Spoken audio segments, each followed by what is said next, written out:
Histology of, ये पढ़ा लेंगे फिर हम आगे चलेंगे।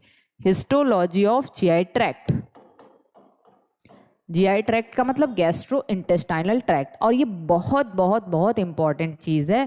और ये यहाँ से अगर ये चीज़ आप समझ लेंगे तो समझिए डाइजेशन आपको अच्छे से समझ में आ जाएगा।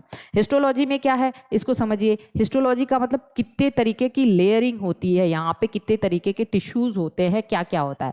तो देखिए ये इस चीज़ में आपको रखना, हमारा जो भी एलिमेंट्री कैनाल है, जो भी एलिमेंट्री कैनाल है that is surrounded by 4 layers. Surrounded by 4 layers, ठीक है, सराउंडेड बाई 4 लेयर्स। यहाँ पे 4 लेयर से ये सराउंड होता है। और अगर हम आउटर टू इनर देखें, आउटर टू इनर देखें तो सबसे आउटर लेयर होती है जिसको हम कहते हैं सीरोसा। क्या नाम देते हैं? सीरोसा। सबसे आउटर मोस्ट लेयर को कहते हैं सीरोसा। और उसके बाद दूसरी लेयर होती है मस्क्यूलैरिस। क्या होती है? मस्क्यूलैरिस। तीसरी लेयर होती है सब म्यूकोसा, सब म्यूकोसा। और सबसे अंतिम लेयर होती है म्यूकोसा। मतलब कहने का मतलब है, सपोज करिए आप स्टमक ले लीजिए या आप इंटेस्टाइन ले लीजिए। सपोज करिए हमने ये इंटेस्टाइन ले लिया, ठीक, इंटेस्टाइन ऐसे हमने कट कर लिया। और इंटेस्टाइन में जब आप देखेंगे इसका टीएस कट करेंगे, इसका सेक्शन कट करेंगे तो आपको यहाँ पे ऐसे 4 लेयर आपको दिखेंगी, ठीक है, 4 लेयर ऐसे दिखेंगी। और बीच में आप ऐसे समझिए कि आपने इंटेस्टाइन को ऐसे कट किया हुआ है, ऐसे आपने इंटेस्टाइन को कट किया हुआ है। हम ऐसे सपोज करिए कि इंटेस्टाइन है, इसको हमने ऐसे कट कर दिया तो हमें क्या दिखेगा? बीच में एक स्पेस दिखेगा भाई, इंटेस्टाइन का स्पेस, जिसको हम ल्यूमन कहते हैं। तो ये स्पेस हमारा क्या हो गया? ल्यूमन हो गया। और सबसे अंदर वाली लेयर जो ल्यूमन के कांटेक्ट में है वो है म्यूकोसा। और फिर सबसे उसके बाद वाली लेयर है सब म्यूकोसा। फिर ये तीसरी लेयर है मस्कुलरिस। और सबसे बाहर क्या है? सीरोसा। तो सबसे बाहर होती है सीरोसा। देखिए ध्यान से यहां पे। तो सबसे अंदर क्या है? ल्यूमन है, अरे सॉरी म्यूकोसा है। और अगर कोई आपसे पूछे म्यूकोसा क्या है तो आप कहोगे mucosa lined the lumen. Lumen को जो लाइन करता है वो क्या है? म्यूकोसा है, ठीक है। तो सबसे इनर मोस्ट लेयर कौन सी होती है? Mucosa, inner most. ओके, इतनी बात सबको समझ में आ गई है। तो आउटर से इनर, इतनी बात आपको अच्छे से समझ में आनी चाहिए। चलिए अब हम इसको ड्रॉ करते हैं। ओके, अब हम इसको ड्रॉ करेंगे। ये चीज़ बहुत इंपॉर्टेंट है, बहुत ज़्यादा इंपॉर्टेंट है। इसको आप अच्छे से देखोगे तो आपको चीज़ें समझ में आ जाएंगी। ये हमने बना दिया सबसे बाहर। देखिए ये है हमारा म्यूकोसा। थोड़ा हम म्यूकोसा के ज़्यादा हमें बड़ा बनाना है, बाकी सबको नहीं, ठीक है। ये इधर वाली लेयर ये म्यूकोसा है, उसके बाद ल्यूमन होगा। इतनी बात समझ में आ रही है। म्यूकोसा के बाद जो सेकंड नीचे वाली लेयर है वो क्या होती है? वो है सब म्यूकोसा। सब म्यूकोसा के नीचे क्या है? मस्क्यूलैरिस, ठीक। और सबसे नीचे क्या है भाई? सबसे नीचे है सीरोसा। सबसे नीचे है सीरोसा। अब देखिए मैं यहाँ पे लिखना स्टार्ट कर रही हूँ। This is the serosa. देखिए ये क्या है? सीरोसा, ठीक है, सबसे बाहर वाली लेयर। ये क्या है? आप कहोगे दिस इज द मस्क्यूलरिस, जिसमें मसल्स पाए जाते हैं। कैसे मसल? मैं आपको अभी बताऊंगी। ये है सब म्यूकोसा। सब म्यूकोसा में आपके जो भी जीआई ट्रैक्ट के लिए जितने भी नर्व्स और ब्लड वेसल्स होंगे वो सब म्यूकोसा में पाए जाते हैं। मतलब ब्लड वेसल्स वगैरह कहाँ होते हैं? सब म्यूकोसा में होते हैं। और फिर सबसे आखिरी या इनर मोस्ट लेयर जो होती है, सबसे इनर मोस्ट लेयर कौन सी है? तो सबसे इनर मोस्ट लेयर होती है म्यूकोसा। लेकिन ये म्यूकोसा जो है उसमें भी 3 पार्ट होता है। अब इसके 3 पार्ट हम देखेंगे। म्यूकोसा में 3 पार्ट है, याद किए रहिए। पहला जो होता है म्यूकोसा मस्क्यूलैरिस, ठीक है। ये मैं छोटा सा पार्ट बना दे रही हूँ, म्यूकोसा मस्क्यूलैरिस। म्यूकोसा में देखेंगे आप, ये यहाँ पे म्यूकोसा मस्क्यूलैरिस। प्लीज आप थोड़ा सा ध्यान देंगे ना तो आपको सब चीज आसान लगने लग जाएगी। ये है म्यूकोसा मस्क्यूलैरिस, ठीक। दूसरा पार्ट होता है इसका, उसको हम कहते हैं लैमिनिया प्रोप्रिया। क्या नाम देते हैं? दूसरे पार्ट को, हम म्यूकोसा को हटा रहे हैं, दूसरे पार्ट को कहते हैं लैमिनिया प्रोप्रिया। और सबसे आखिरी रीजन होता है म्यूकोसा एपिथेलियम, ठीक है, ऐसे।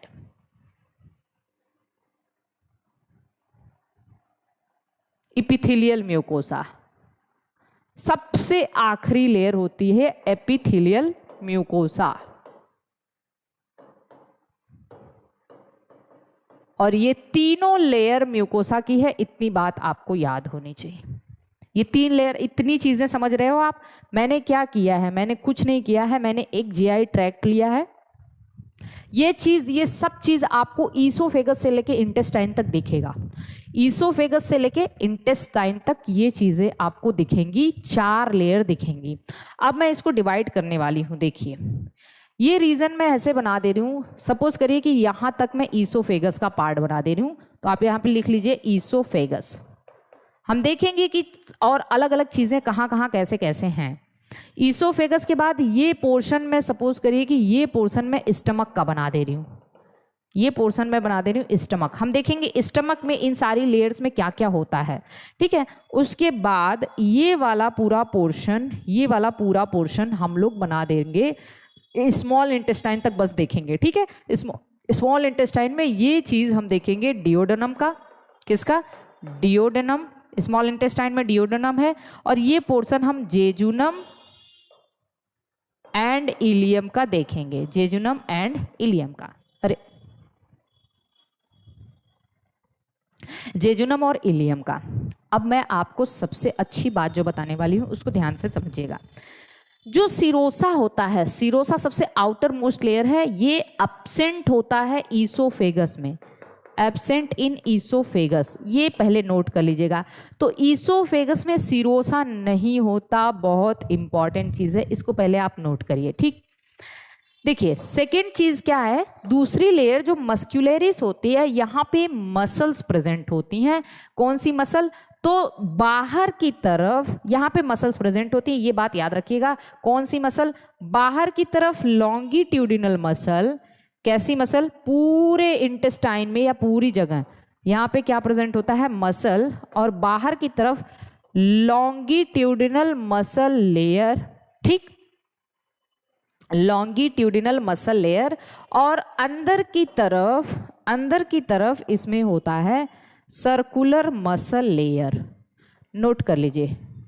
तो 2 तरीके की यहाँ पे मसल लेयर होती हैं, बाहर की तरफ लॉन्गिट्यूडिनल मसल लेयर और अंदर की तरफ सर्कुलर। कैसे याद रखना है, मैं याद करने का तरीका भी बता दूं। लॉन्गिट्यूडिनल लिखेंगे तो LO आएगा, तो आउटर लॉन्गिट्यूडिनल है। सर्कुलर लिखेंगे तो CI आएगा, इनर सर्कुलर है। ऐसे आप कभी नहीं भूलेंगे, ठीक। लॉन्गिट्यूडिनल में आउटर लॉन्गिट्यूडिनल है, इनर सर्कुलर है। लेकिन एक बात याद रखिएगा, ये आपको पूरे के पूरे जीआई ट्रैक्ट में यही सीक्वेंस दिखेगा कि बाहर मस्कुलरिस में बाहर लॉन्गिट्यूडिनल और अंदर सर्कुलर। लेकिन स्टमक में आपको एक और एडिशनल मसल दिखेगी, एक और एडिशनल मसल दिखेगी। वो उसको हम लोग कहते हैं मैं किस कलर से बना दूं इसको, ठीक है, इस कलर।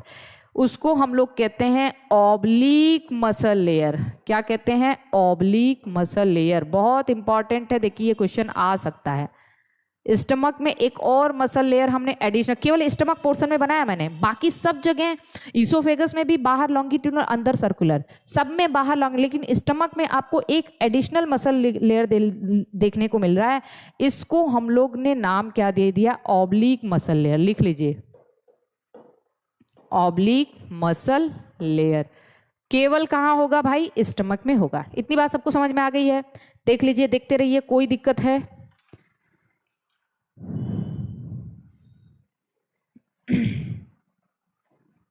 एक बार आप लोग देखिए, क्योंकि कोई दिक्कत नहीं होनी चाहिए, आपको सारी चीजें समझ में आनी चाहिए।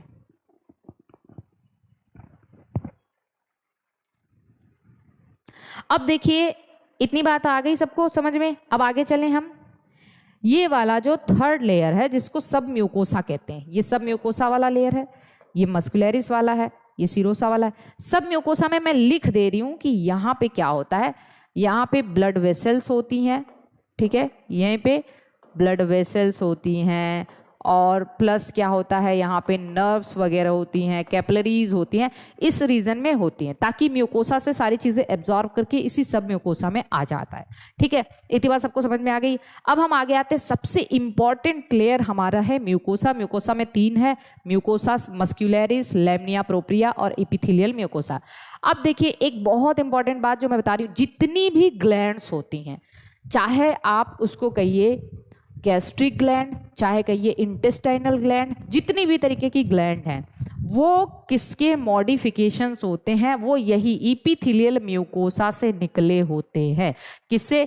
इसी के एपिथेलियल टिश्यूज के मॉडिफिकेशन होते हैं। हम ये बात अभी समझेंगे। ओके, देखिए इसमें क्या है, यहाँ पे आप क्या देख रहे हो, ये इस तरीके से एपिथेलियल म्यूकोसा का जो फोल्डिंग आपको दिख रहा है, इस फोल्डिंग को हम इंटेस्टाइन पोर्शन में क्या कहेंगे, विलाई कहेंगे। क्या कहते हैं? विलाई कहते हैं। कोई टेंशन नहीं। तो हम कहते हैं ना कि इंटेस्टाइन में क्या होता है, विलाई पाया जाता है, जो म्यूकोसा एपिथेलियल की फोल्डिंग होती है सरफेस एरिया को इंक्रीज करने के लिए। ठीक है, तो ये हो गया विलाई, एंड इसी के ऊपर और छोटे छोटे माइक्रो विलाइज होते हैं। तो यहाँ पे क्या है, विलाइज एंड माइक्रो विलाई है, विलाई एंड माइक्रो विलाई है। यहाँ तक सबको समझ में आ गया।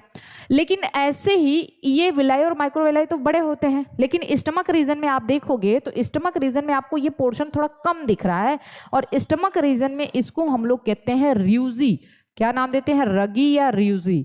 तो स्टमक में इसी एपिथेलियम का जो फोल्डिंग होता है उसको हम रजी कहते हैं, क्योंकि स्टमक में भी एब्जॉर्प्शन होता है यहाँ पे, लेकिन कम एब्जॉर्प्शन हो पाता है। क्यों? क्योंकि यहाँ पे म्यूकोसा एपिथेलियल की फोल्डिंग कम होती है, इसको हम रजी कहते हैं।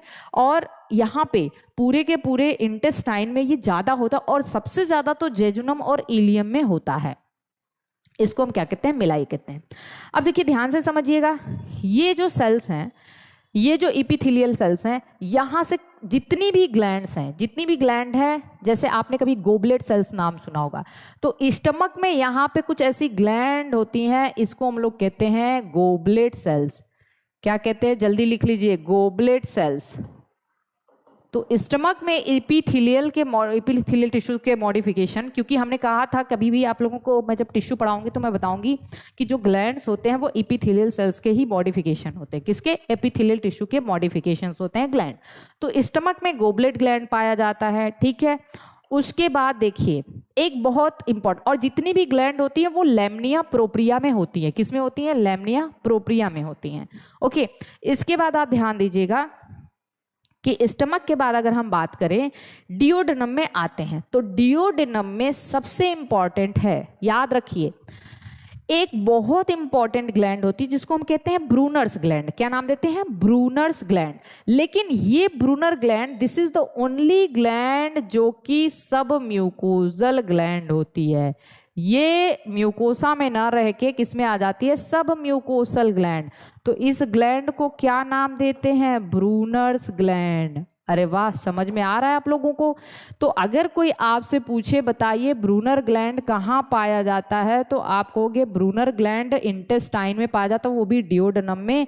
और this is the only gland जो म्यूकोसा में नहीं होती, वो सब म्यूकोसा में होती है। कहाँ होती है? सब म्यूकोसा में होती है। इतनी बात सबको समझ में आ गई। अब हम आते हैं इंटेस्टाइन में। ठीक है, इंटेस्टाइनल ग्लैंड को देखेंगे। इंटेस्टाइनल ग्लैंड को समझिएगा, यहाँ पे ध्यान से देखिए, जो 2 विलाई हैं, ये देखिए ध्यान से देखिए, 2 विलाई के बीच, मैंने किस कलर से इसको ड्रॉ किया है? इस कलर। ये जो 2 विलाई दिख रहे हैं ना आपको, एक विलाई और दूसरा विलाई, है ना? 2 विलाई के बीच आपको यहाँ पे क्या दिख रहा है? एक छोटा सा दरार, और इसी दरार से यहाँ से एक ग्लैंड ऐसे निकली रहती है, सिंपल ट्यूबुलर ग्लैंड। और 2 विलाई के बीच में जो भी दरारें हैं, यहाँ से ऐसे ग्लैंड निकली रहती है। 2 विलाई के बीच में जो दरार है, यहाँ से ग्लैंड निकली रहती है। इस ग्लैंड को हम क्या नाम देते हैं? ध्यान से देखिए, इस ग्लैंड को हम कहते हैं crypt of Lieberkuhn. Crypt का मतलब ये दरार, इसको क्या नाम देते हैं? Crypt of Lieberkuhn. अब प्लीज पढ़िए, ऐसा मत सोचिएगा कि ये सब फालतू है। एक बार समझ में आ जाएगा ना तो फिर कभी भूलेगा नहीं। क्रिप्ट ऑफ लिवर कोहन, तो आपसे पूछा जाता है क्रिप्ट ऑफ लिवर कोहन कहाँ है, तो आप कहोगे इंटेस्टाइनल ग्लैंड है ये। ठीक है, इंटेस्टाइन। और ऐसे तो हजारों क्रिप्ट ऑफ लिवर कोहन होते हैं, ठीक है, हजारों क्रिप्ट ऑफ लिवर कुहन होते हैं और क्रिप्ट ऑफ लिवर कुहन के चारों तरफ कुछ सेल्स होती हैं, इसको कुछ सेल्स सराउंड करती हैं। इस सेल्स को कहते हैं पैनेथ सेल। क्या नाम देते हैं? Paneth cell. तो देखिए यहां पे मैं लिख दे रही हूं पैनेथ सेल, पैनेथ सेल। और ये पैनेथ सेल का मैं फंक्शन आपको आगे बताऊंगी, ठीक है। Paneth cell. इसके अलावा इसी में डियोडेनम या फिर इंटेस्टाइनल वाले पोर्शन में ही कुछ यहाँ पे लिम्फॉइड टिश्यू के ग्रुप पाए जाते हैं, ठीक है। लिम्फॉइड टिश्यू के ग्रुप पाए जाते हैं जिसको हम लोग कहते हैं पेयर्स पैचेस। क्या नाम देते हैं? तो मैं यहाँ पे इसको लिख दे रही हूँ पेयर्स पैचेस। तो आपसे पूछा जाता है पेयर्स पैचेस क्या है, तो पेयर्स पैचेस एक्चुअली क्या होता है, मैं ऊपर लिख दे रही हूँ माल्ट है। माल्ट का मतलब म्यूकोसा एसोसिएटेड लिम्फॉइड टिश्यू है, म्यूकोसा एसोसिएटेड लिम्फॉइड टिश्यू। क्योंकि ये लिम्फॉइड टिश्यू म्यूकोसा में पाया जाता है इसीलिए इसको हम कहते हैं म्यूकोसा एसोसिएटेड लिम्फॉइड टिश्यू। यहाँ तक सबको बात समझ में आ रही है? देखिए अभी मैं इसको समअप करूंगी ना तो आपको बहुत अच्छा लगेगा, इतनी बात आप याद रखिएगा। तो सीरोसा सबसे आउटर मोस्ट है, यहाँ पे एपिथेलियल टिश्यूज वगैरह पाए जाते हैं जो प्रोटेक्शन के लिए होता है। फिर देखिए मस्क्यूलरिस सबसे inner most layer, second layer है जिसमें मसल्स के लेयर पाए जाते हैं, आउटर लॉन्गिट्यूडनल, इनर सर्कुलर। और स्टमक में एक और एडिशनल मसल लेयर होती है जिसको हम ऑब्लिक मसल लेयर कहते हैं। तीसरी लेयर सब म्यूकोसा होती है जिसमें ब्लड वेसल्स और नर्व्स होते हैं, लेकिन एक ग्लैंड भी यहाँ पे होती है, ब्रूनर ग्लैंड, जो कि डियोडेनम में पाई जाती है। फिर सबसे इनर मोस्ट लेयर है म्यूकोसा, इसमें यहाँ पे लिख लीजिएगा म्यूकोसा। ये म्यूकोसा के तीनों पार्ट है, म्यूकोसा मस्कुलरिस, लैमिनिया प्रोप्रिया और एपिथेलियल म्यूकोसा। तो इसके बाद क्या है? इसके बाद ल्यूमन है। इसके बाद क्या है भाई? ल्यूमन ही होगा ना, अंदर वाला पोर्शन ल्यूमन है। ओके, अब आप ध्यान दीजिए यहाँ पे जो इसकी एपिथेलियल की जो फोल्डिंग है, स्टमक में इसको रजी कहते हैं और यही इंटेस्टाइन में माइक्रोविलाई कहलाता है, एब्जॉर्प्शन के सरफेस एरिया को बढ़ाने के लिए। स्टमक में यहीं से एक ग्लैंड होती है जिसको हम गोबलेट सेल्स कहते हैं, ये भी एक यूनिसेलुलर ग्लैंड का एग्जाम्पल है। और उसके बाद अगर हम बात करें इंटेस्टाइन में, तो यहाँ पे crypt of Lieberkuhn, Paneth cell और पेयर्स पैचेस यहाँ पे पाए जाते हैं। अब मैं इसको और भी यहाँ पे कुछ चीजें आपको बताने की कोशिश करूंगी। देखिए हमारे पूरे के पूरे जीआई ट्रैक्ट में कुछ न्यूरॉन्स के ग्रुप पाए जाते हैं जिसको हम प्लेक्सस कहते हैं। नर्वस सिस्टम के ग्रुप पाए जाते हैं जिसको हम प्लेक्सस कहते हैं। और ये प्लेक्सस क्या करते हैं? हमारे पूरे के पूरे जीआई सिस्टम की मोटिलिटी और उनके जितने भी ग्लैंड है उनके सिक्रीशंस को कंट्रोल करते हैं। अरे मैं एक चीज़ तो बताना ही भूल गई, स्टमक में गोबलेट सेल भी है, स्टमक में इसको गोबलेट सेल नहीं गैस्ट्रिक ग्लैंड कहेंगे, इसको थोड़ा सा लिख लीजिए, गैस्ट्रिक ग्लैंड। तो जो गैस्ट्रिक ग्लैंड है स्टमक में होगा और यहाँ पे ईसोफेगस में गोबलेट सेल्स होते हैं। क्या होते हैं? गोबलेट सेल्स होते हैं। और स्टमक में भी गोबलेट सेल होते हैं, टेंशन नहीं लेना है। ओके चलिए, गैस्ट्रिक ग्लैंड होता है कहाँ पे? स्टमक में। स्टमक में गैस्ट्रिक ग्लैंड होता है ना, हम भूल गए थे अभी बताना। तो चलिए देखिए यहाँ पे क्या है, और देखिए गोबलेट सेल से क्वेश्चन भी आया हुआ था अभी आज के आश्रम पद्धति में, म्यूकस का सिक्रीशन कौन करता है, तो ये आया हुआ था। ठीक है, देखिए अब मैं आपको जो बताने वाली हूँ, हमने कहा कि हमारे पूरे के पूरे जीआई ट्रैक्ट में कुछ नर्वस सिस्टम के कुछ ग्रुप पाए जाते हैं जिसको हम प्लेक्सस कहते हैं। दो तरीके के प्लेक्सस होते हैं, एक होता है मीजेंट्रिक प्लेक्सस या और दूसरा होता है मीजनर्स प्लेक्सस। मीजेंट्रिक प्लेक्सस और मीजनर्स प्लेक्सस। और ये प्लेक्सस क्या करते हैं? नर्वस सिस्टम हमारे पूरे के पूरे जीआई ट्रैक्ट की मोटिलिटी और ग्लैंड्स के सिक्रीशन को कंट्रोल करते हैं। और ये कहाँ होते हैं अब हम लोग देखते हैं। पहले इस डायग्राम को आप ध्यान से देख लीजिए, इसको ध्यान से देख लीजिए और इसका स्क्रीनशॉट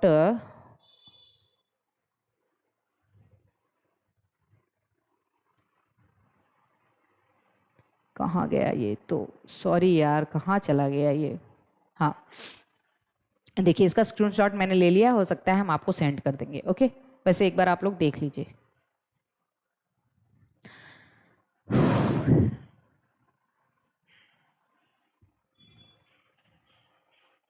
अब देखिए ये होते कहाँ हैं, तो दो तरीके के, मैंने कहा कि दो तरीके के प्लेक्सस होते हैं। ये कहाँ होते हैं? एक, एकदम अच्छे से समझिएगा, एक पूरा न्यूरॉन का ग्रुप होता है जो सर्कुलर मसल और लॉन्गिट्यूडनल मसल के बीच में होता है। ठीक है, याद रखिए, एक न्यूरॉन का ग्रुप है, पूरा का पूरा न्यूरॉन का ग्रुप है कॉम्प्लेक्स नर्वस सिस्टम, जो कि सर्कुलर मसल और लॉन्गिट्यूडनल मसल के बीच में होता है, और इसको हम लोग कहते हैं मीजेंट्रिक प्लेक्सस।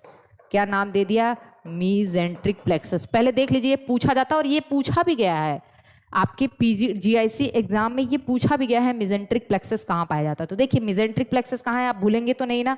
अरे मीजेंट्रिक MY, मीजेंट्रिक प्लेक्सस कहाँ होता है? सर्कुलर मसल और लॉन्गिट्यूडनल मसल के बीच में, मस्क्यूलरिस लेयर में। किसमें? मस्क्यूलरिस में। ओके, यहां तक हो गया। आगे चलें, और एक दूसरा प्लेक्सस जो होता है वो हमारे सब म्यूकोसा में होता है। किसमें होता है? सब म्यूकोसा में। दूसरे टाइप का प्लेक्सस सब म्यूकोसा में होता है, जिसको हम कहते हैं मीजनर्स प्लेक्सस। मैं इसको पूरा नहीं बना रही हूँ, बस आप समझ लीजिए। तो यहाँ पे जो न्यूरॉन नर्व का प्लेक्सस होता है, इसको क्या नाम देते हैं? मीजनर्स प्लेक्सस। ओके, इतनी बात सबको समझ में आ गई? Meissner, MEISNER। ओके, तो दो तरीके के नर्व के प्लेक्सस हैं, इसको फटाफट से अब हम लोग लिखते हैं और देखते हैं। ओके, अब चलिए हम इसको आगे लेके चले। तो पहले हमने क्या कहा? Complex nervous system called as plexus. क्या कहते हैं इसको? प्लेक्सस। GI ट्रैक्ट में कितने तरीके के प्लेक्सस होते हैं? तो आप यहां पे लिख सकते हैं plexus of GI tract, plexus of GI tract. देखिए लोकेशन याद रखिएगा, कितने तरीके के प्लेक्सस हमने कहा? पहला मीजेंट्रिक प्लेक्सस, और दूसरा है मीजेंट्रिक को एक और नाम दिया जाता है, लिख लीजिएगा, ऑरबैक्स प्लेक्सस। ठीक है, दूसरा नाम भी पूछा जा सकता है। और दूसरा है मीजनर्स प्लेक्सस। लोकेशन तो आप सबको पता है कि जो मीजेंट्रिक प्लेक्सस होती है वो अभी अभी हमने आपको बताया था, बिटवीन कहाँ होता है? लिख लीजिए, between longitudinal muscle layer and circular muscle layer. In किस लेयर में? मस्क्यूलरिस लेयर में। कौन सी लेयर में? मस्क्यूलरिस। ठीक है, और ये कहाँ होता है? इन सब म्यूकोसा में बिलो सर्कुलर मसल के बाद ही जो है ना सब म्यूकोसा है, तो आप लिख सकते हैं बिलो सर्कुलर मसल लेयर। इनका काम क्या है? पहले देखिए, इतना लिख लीजिए तो हम इसका काम भी बता दें आपको। ये वाला जो होता है, that is responsible for the motility of GI tract. ये GI ट्रैक्ट की मोटिलिटी को कंट्रोल करता है। और GI ट्रैक्ट की मोटिलिटी का मतलब क्या है? पूरे के पूरे इंटेस्टाइन और स्टमक की मोटिलिटी। आप बताइए मोटिलिटी कहाँ कहाँ होता है? तो हमने देखा था ये मोटिलिटी पूरे के पूरे हमारे GI ट्रैक्ट में होता है। पेरिस्टाल्सिस होता है ना, पेरिस्टाल्सिस कहाँ पे? ईसोफेगस में पेरिस्टाल्सिस था। इसके अलावा कर्निंग मूवमेंट, हम पहले ही लेक्चर में आपको कर्निंग मूवमेंट के बारे में बताए हैं, वो कहाँ होता है? स्टमक में होता है। ठीक है, और तीसरा फिर से इंटेस्टाइनल पेरिस्टाल्सिस भी होता है। तो पेरिस्टाल्सिस, इंटेस्टाइनल पेरिस्टाल्सिस कहाँ होता है? इंटेस्टाइन में होता है। तो हमारे पूरे के पूरे GI ट्रैक्ट की मोटिलिटी को कौन कंट्रोल करता है? मीजेंट्रिक प्लेक्सस, जो कि सर्कुलर मसल, और क्योंकि मसल ही तो पूरा का पूरा पेरिस्टल मूवमेंट करवाएगा। मूवमेंट कौन करवाएगा? मसल। और मसल कहाँ पे है? सर्कुलर मसल और लॉन्गिट्यूडनल मसल के बीच में एक न्यूरॉन का ग्रुप है जिसको हम मीजेंट्रिक प्लेक्सस कहते हैं। Am I clear? तो इसको देख लीजिए। अब इसको थोड़ा सा हम इसको भी लिख दें। और ये क्या करता है? ये controls secretions of GI tract, मतलब जितने भी ग्लैंड्स के secretions of glands of GI tract, secretions of glands of GI tract, GI tract के जितने भी ग्लैंड्स हैं उनके सिक्रीशन को कंट्रोल करता है। कौन कौन कंट्रोल करता है? That is the Meissner's plexus and this question have been asked in the examination, ये पूछा जा चुका है, ठीक है। मीजनर प्लेक्सस, तो देखिए plexus of GI tract, this is the complex nervous system. Complex nervous system, there are two types of plexus, mesenteric and Meissner. Mesenteric को आर्बैक्स प्लेक्सस भी कहते हैं, मीजनर हमने अभी आपको बताया ये कहाँ पाया जाता है और इनका काम क्या है, तो एक बार देख लीजिए इनका काम क्या क्या है। तो ये पूरा का पूरा जीआई ट्रैक्ट की मोटिलिटी को कंट्रोल करता है और वो ग्लैंड के सिक्रीशंस को कंट्रोल करता है। I hope this is clear to all of you. Am I clear?